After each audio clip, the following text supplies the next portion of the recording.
Are you ready for Southwest Airlines assigned seating? America, are you sitting down? Southwest is introducing assigned seating. Assigned seating! Assigned seating! Assigned seating! Starting January 27th, 2026, Southwest Airlines will begin assigned seating on all of their flights. Let's walk through the new process and how to choose your assigned seats. Then I'll show you what it looks like when you let Southwest pick your seat. When you go to book a flight and you get to the screen where you are about to choose the departing flight, you will notice there is now a View Seats under the flight times.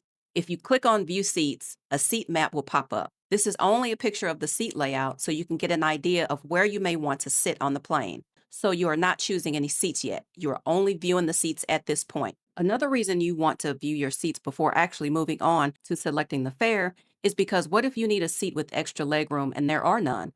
Then you may want to choose another flight. Once you know what seat you want, then exit out of that window and now you can choose your fare. Choosing your fare depends on whether you want to choose your own seat or you want Southwest to choose your seat.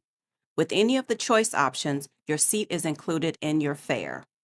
In the basic fare, Southwest assigns your seat. In other words, if you choose the cheapest flight, then you won't have the option of choosing your seat. After you choose your departing and returning flights, you will come to the trip and price details. Notice it says that you will reserve your seats when booking. Click Continue. Next, complete your traveler information and then click Continue to Seats. Here is where you select your seats.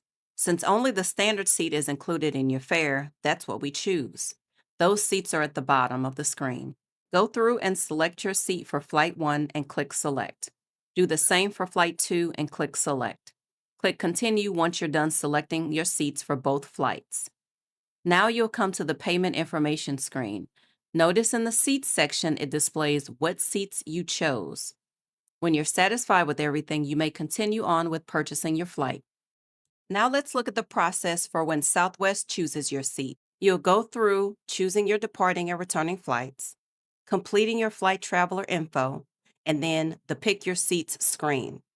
When you get to this screen, this time don't pick any seats. So, for example, for Flight 1, just click Next Flight. And for Flight 2, click Continue. This time, when you get to the payment information screen, you'll notice it says Seat Assigned at Check-in. So that means that your seats will be assigned when you go to check-in 24 hours before your flight. Now you can proceed to pay like normal.